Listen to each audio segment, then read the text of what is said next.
You're really gonna love this one. You really are. Okay, so first things first, it says oil. There's no Earl Burler here. There's not.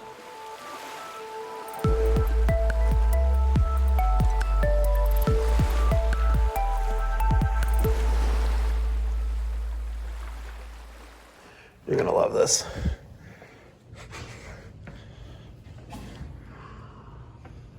Bow.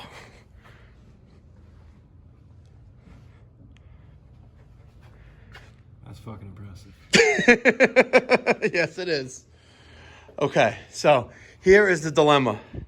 This is the new Weil McLain Evergreen.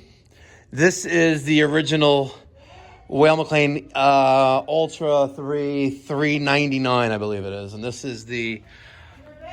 one is a 220. So the problem with this one is that there's nothing on the display. And it's a brand new boiler. My buddy Danny Lasky at Plum Pro, where his motto is all leaks fixed, he installed this. I'm his fixer.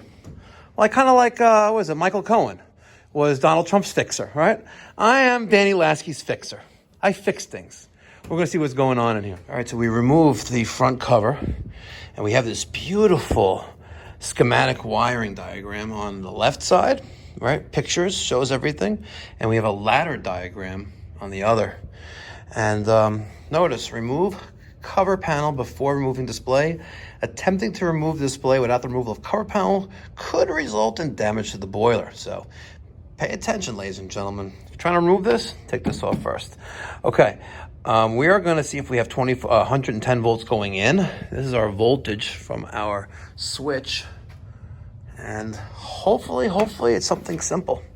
All right, so I sent the other mic to the truck to get my tool bag.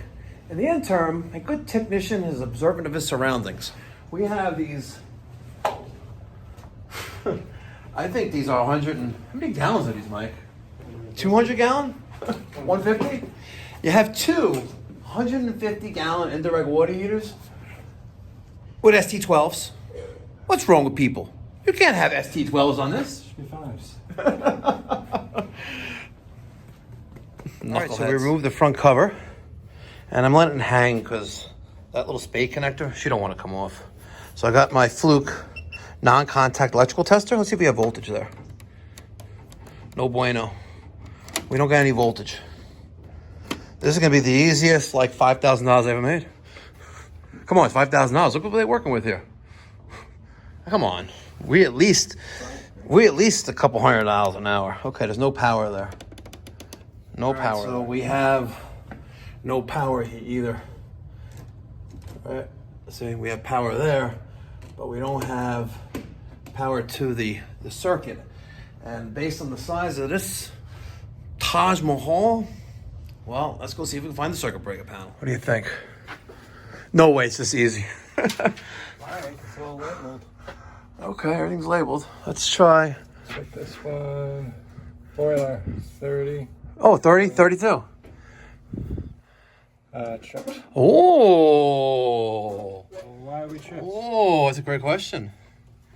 That's a great question. See, it's tripped. All right, it's on now. Wow. I am not an advocate of turning on breakers. However, those are special breakers, and I'm not an electrician either. But those are breakers. I have similar breakers in my own house. If you plug in something that's on, it'll trip the breaker. It's one of these smart breakers, and they're code these days, but it sucks. Just like this circuit breaker. So I have a question for you electricians out there. All right, you saw there's two breakers for both boilers. Yet this switch turns off both systems. See? That's on. That's on. That's off. And that's off. And just so you know, there's no hocus pocus funny game going on right here. Look at this. Turn that on. That's on. That's on. That's some crazy stuff. That's why I'm not Mr. Sparky. I just like to lay pipe in your sister. This guy right here, the other Mike, he thinks that the switch is breaking neutral. It's a possibility. That's a possibility. Stupid, but it's a possibility. You never know, but looking at what's behind us here, I don't know. What do you think? Let me get your thoughts and feedback down in the comment section down below. Remember, if you ain't testing, you're guessing. And a good technician is observant of his surroundings. Mikey Pipes, signing off.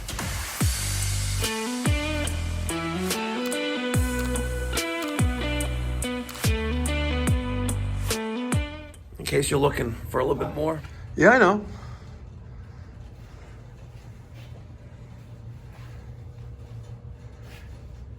Every single, it's one continuous piece of copper.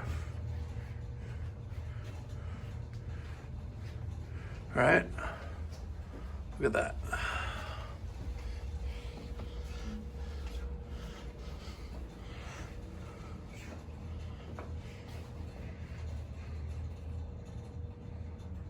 That's just that much more impressive.